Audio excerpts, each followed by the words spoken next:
Starting your own brand is a challenge, but it's something that I have almost 2 years of experience doing.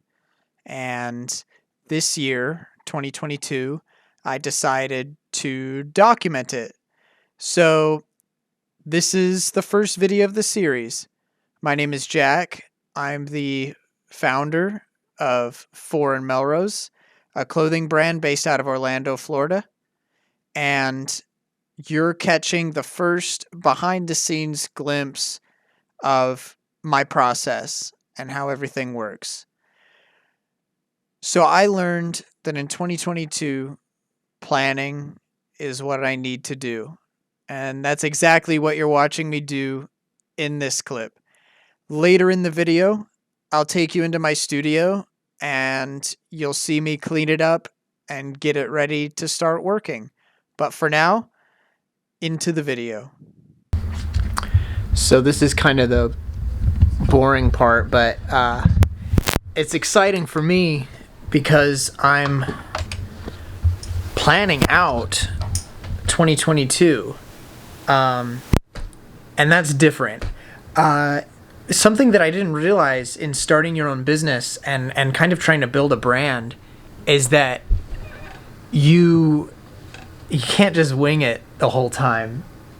You can at first, and that's what I did. 2021 was about me experimenting and developing collections and designs to see what would work.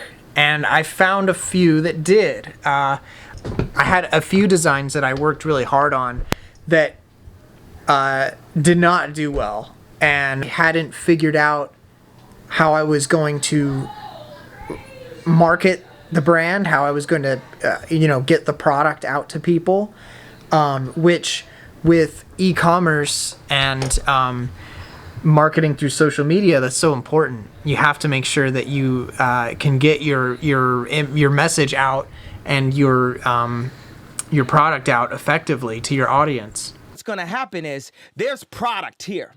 And this is where you end up, right here. If you can communicate this product, you can make money off the product. Figuring out your brand's message, your position in the marketplace, and who your audience and who your target people are. I don't know if any of this is interesting, but 2021 was a year of learning. And at the end of the year, I figured it out in a way.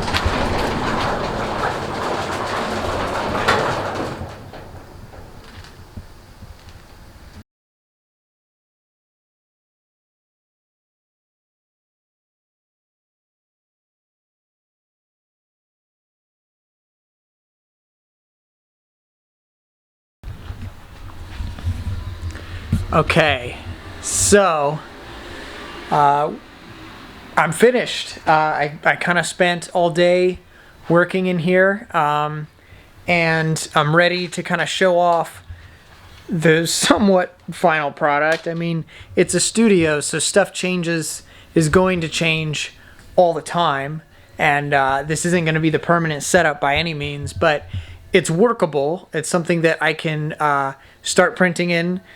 Not tonight because I'm kind of tired, but probably tomorrow, and start getting some work done and get some prints out. So this is it. I'll show it off right here. As soon as you walk in, you get the grand reveal of everything, and show it off right here. Don't mind the sleeping or whatever that is right there. It's gonna go into somewhere else. But this is the exposure unit. Got some work I'm gonna be doing with it. This is my travel press. It's gonna be bolted onto this table, which wheels around. And those are all the scrap shirts. Over here's the kind of the tool bench, ink mixing area, So we got all the cleaning supplies here. We've got all the inks here.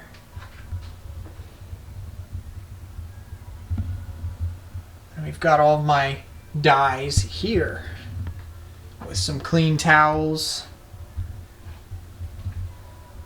Over here to the storage rack from extra large, large, medium, small. I've got all the sizes accounted for there. I do have some more inventory in the house, which will make its way out here too. And the big 6-station 4-color press with my flash right there. This can freely spin around and it locks in at around here, which is where my floor mat is. Be able to stand there, do some prints, and the 4 colors. This is my Groves t-shirt design. It's all 4 colors that are involved in that. Right behind me is my conveyor dryer. So this is where it loads in. The shirts will go through and out this side. And that's a box on the floor to catch all the shirts that go down the conveyor belt. Shouldn't have that hanging there. So that's the space. Yeah. I'm pretty proud of the space. I've worked in much tighter quarters with this old press. This was my first real press.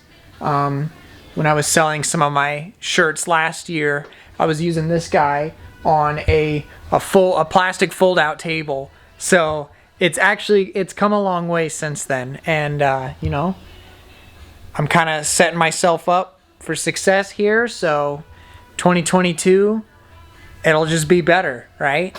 So yeah, that's kind of what I got here.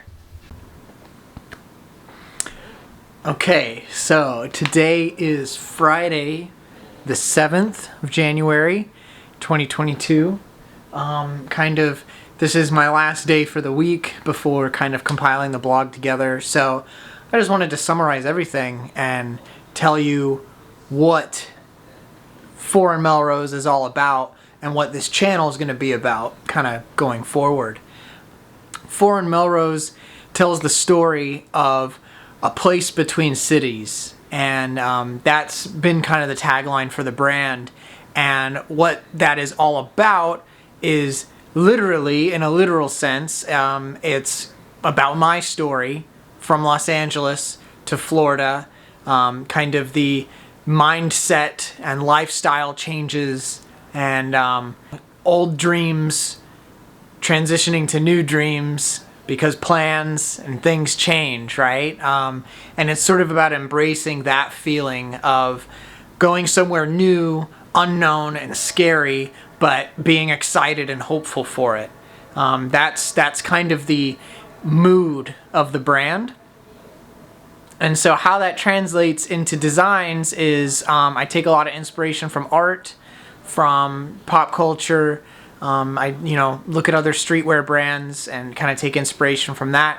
But the artwork, the graphic design aspects, I do a lot of the work myself. I work with other artists too. And what I want to do with the brand is encourage people to find their own voice through art, through their own passions, whatever that may be. Production aspect of everything. I have some I have some opinions and I have some thoughts about how production should be done in a brand. And of course, a lot of brands they do direct to garment, they do outsourcing their work to other shops. But in the very beginning, when I did my first 2 designs that way and did not really like the results, I decided that I had an eye for quality for the brand, and I thought that making a quality finished product and one that is shipped out the door, that I know exactly what went into it and exactly what the customer is going to be getting when they open it up. That was like really, really important to me. So I started bringing the production aspects into my own home, and now I have a garage studio, which you've seen snippets of during this video. Those have been some kind of important aspects for me, is being able to tell this story of self-discovery, of encouraging free thinking, and encouraging finding your passions. Because I spent a long time lost and wandering and trying to figure out my own passions. And it was right there in front of me. I'd always had an interest in fashion, and the thing was just figuring out how to get into it. So, yeah, that's the brand story. That's my story, and hopefully you, as the viewer, relate to that and decide you want to pick some stuff up, because that will directly support me. It's a one-man brand. But it'll keep the dream alive. I have a lot of ambitions this year, and the reason I started this channel back up from just my personal YouTube channel is I want to document the process of me starting this brand, or me being a year and a half, 2 years into the brand, seeing where I'm at right now and how I grow throughout the year. So every week I plan to upload a video, and you'll see different things. I mean, you'll see behind the scenes process videos. You'll see sort of a mishmash video from this week. It's me getting the studio ready, me kind of setting my mindset right and getting prepared for work that's coming up this month. But next week, you're going to see a lot more action, a lot more process videos of screen printing, of me doing actual design on the computer and translating that into a design on a shirt or a hoodie or a hat or whatever it's going to be. And yeah, so I'm very excited to kind of go forward and show you this process, and I hope you're excited to kind of join along and hit that subscribe button, hit that bell, give it a like, leave a comment, let me know what you're excited for, and relating to the story, does this brand story resonate with you, and in what way? I want to know, if are you going into something new, or did you go through something new? We all went through the pandemic, so I think that story of being between cities and being, in a different headspace from where you were before, transitioning to something new, I think a lot of people went through that last year. I know I certainly did. Not even last year, like 2 years ago. I know I certainly did, and you did too, maybe. Let me know. That's it. All right. Thanks, guys. Because look at Gaga. She's the creative director of Polaroid. I like some of the Gaga songs. What the fuck does she know about cameras?